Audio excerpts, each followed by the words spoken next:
Untuk membahas selengkapnya, kami telah terhubung dengan anggota Dewan Pembina Partai Gerindra, Andre Rosiade, dan ahli peneliti utama BRIN, Firman Nur. Selamat petang, abang-abang sekalian. Selamat petang. Selamat petang. Baik, kita ke Bang Andre terlebih dahulu. Bang Andre, apa sebenarnya makna dan isi dari pertemuan Prabowo dan Jokowi di Solo? Kalau melihat foto, gambar, dan video yang diputar oleh iNews TV tadi dan di berbagai berita, yang terlihat adalah pertemuan senyum tulusnya Pak Prabowo bertemu dengan senyum bahagianya Pak Jokowi. Jadi itu suasananya sangat riang gembira, ya, silaturahim antar tokoh bangsa. Pak Prabowo menyampaikan beliau sebagai menteri datang silaturahim kepada Presiden Republik Indonesia Pak Jokowi atasannya dalam rangka bersilaturahim Lebaran, dan terlihat bahwa memang suasananya sangat akrab, sangat guyup, bahkan terlihat Pak Jokowi sangat lepas ya, tersenyum, tertawa, begitu juga Pak Prabowo. Jadi pertemuan tadi terlihat sekali bahwa pertemuan antara dua tokoh, yang satu senyum tulus Pak Prabowo Subianto dan Pak Jokowi dengan senyum bahagia. Jadi pertemuan orang tulus dan orang bahagia. Berarti pertemuan selama 1,5 jam ini tidak ada politik sama sekali, begitu Bang Andre? Ya, karena memang ini silaturahmi Lebaran. Meskipun tadi ada pertemuan dengan keluarga dan juga ada kesempatan saya lihat Pak Jokowi dan Pak Prabowo bertemu empat mata. Intinya ini silaturahim Lebaran ya, dalam rangka merekatkan suasana. Pak Prabowo sebagai menteri, Pak Jokowi datang bersilaturahim dengan presiden atasan beliau, seperti yang beliau sampaikan tadi. Itu adalah kebiasaan dan tata krama kita di Indonesia. Tapi yang jelas tadi kalau kita mau lihat bagaimana senyumnya, tertawanya Pak Jokowi, terlihat senang lah ketemu dengan Pak Prabowo. Tadi saya ulangi lagi nih, kita lihat foto itu, lihat foto senyum tulusnya Pak Prabowo dengan senyum bahagianya Pak Jokowi. Intinya itu. Baik, kalau dari foto begitu ya. Tapi Bang, kalau misalnya ini kan momennya pas banget sama kemarin PDIP juga mengumumkan, mendeklarasikan Ganjar sebagai capres PDIP. Apakah ada kemungkinan nanti Gerindra kan atau koalisi besar akan merapat gitu ke PDIP? Saya ingin sampaikan Pak Prabowo itu dicalonkan oleh Partai Gerindra dalam Rapimnas Partai Gerindra 12 Agustus 2022 itu sebagai calon Presiden Republik Indonesia tahun 2024.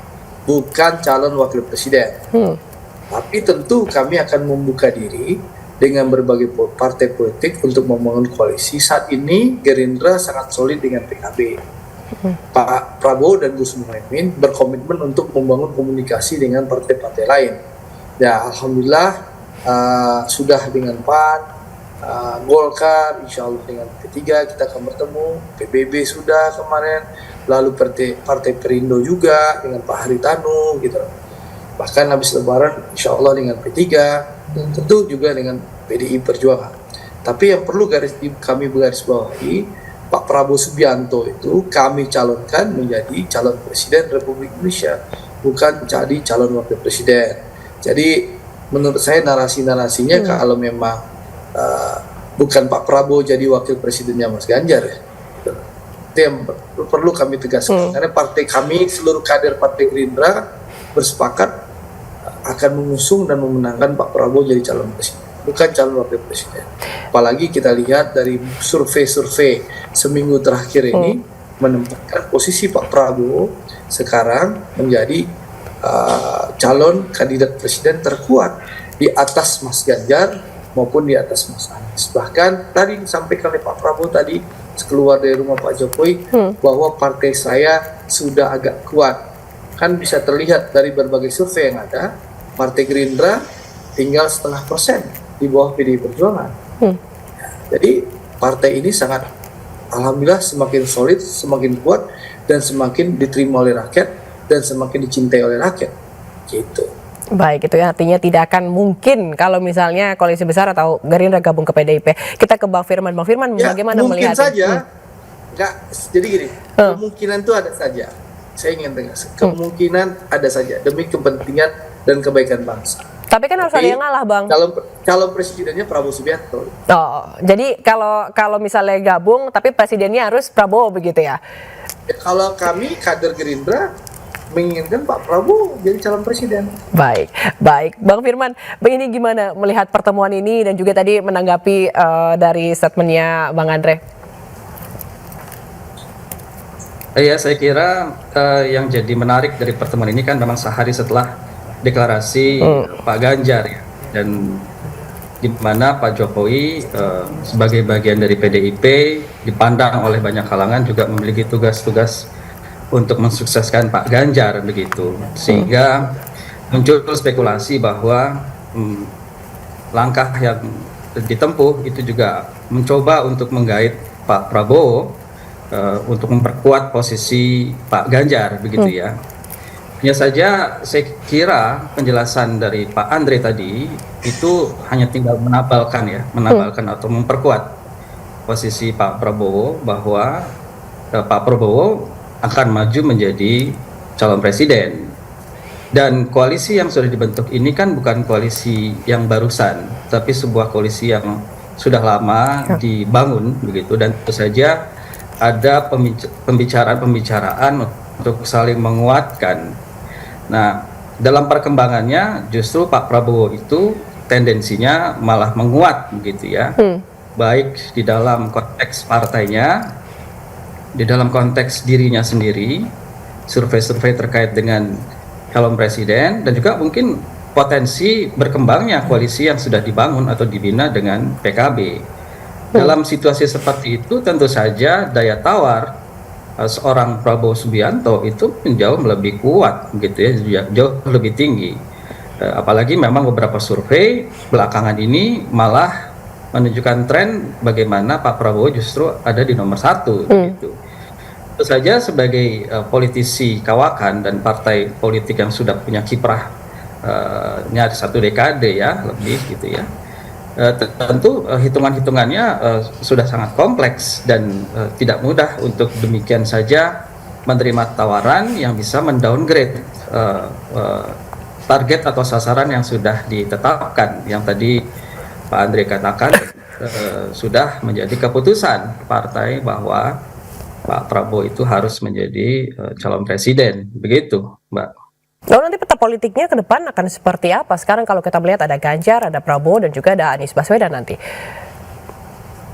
Iya, menarik, ini cukup menarik karena survei-survei kan sudah dilakukan hasilnya kan sudah terbaca bahkan sekitar 2 tahun yang lalu, dan saya lihat ini ada konsistensi, dan ini sulit ya untuk dalam maksudnya bukan sulit, peluang masih ada, tapi kelihatannya akan tetap ada 3 pasang kelihatannya ya sampai ke depan.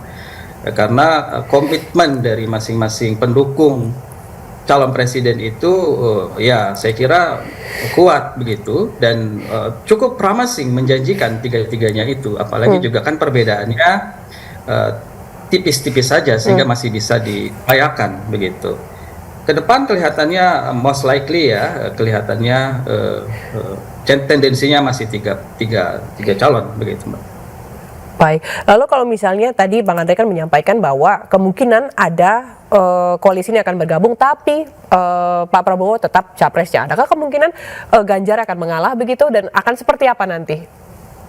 Misal tiba-tiba oke, gabung Ganjar jadi cawapres misalnya. Saya menafsirkan itu bahasa diplomatis seorang Bang Andre yang ingin mengatakan impossible sebetulnya ya kalau Pak Prabowo menjadi cawapres gitu ya untuk sementara waktu setidaknya, dan saya kira bisa dipahami itu. Ini kan bahasa-bahasa politisi kan tetap harus mengakomodir kemungkinan-kemungkinan, karena memang politik itu adalah masalah kemungkinan-kemungkinan. Politik is the art of possibilities begitu kan katanya. Jadi tidak ada yang 100% pasti, tapi dari banyak kemungkinan itu yang paling mungkin so far adalah memang tetap Pak Prabowo akan menjadi calon presiden dari Gerindra, dan juga mungkin dari koalisinya nanti ya akan menjadi posisi yang nampaknya akan sulit sekali untuk ditawar-tawar ya begitu. Karena itu tadi faktor-faktornya tadi sudah disampaikan juga oleh Bang Andre. Baik. Kalau tadi Bang Andre ke pertemuan dengan Gibran, apakah ini juga ada politik begitu di belakangnya? Ya, kan disampaikan oleh Pak Prabowo tadi, beliau diajak oleh Mas Gibran, Mas Wali Kota untuk berkeliling kota Solo. Dan juga beliau tadi bersama Mas Gibran bertemu dengan Habib Syekh untuk bersilaturahim. Jadi setelah itu ya beliau kembali ke Jakarta. Saat ini posisi Pak Prabowo sudah ada di Jakarta kembali. Seperti itu, Pak. Baik. Terima kasih Andre Rosiade, anggota Dewan Pembina Partai Gerindra, juga Firman Nur, ahli peneliti utama BRIN, telah bergabung bersama iNewsroom pada sore hari ini. Salam sehat selalu abang-abang sekalian.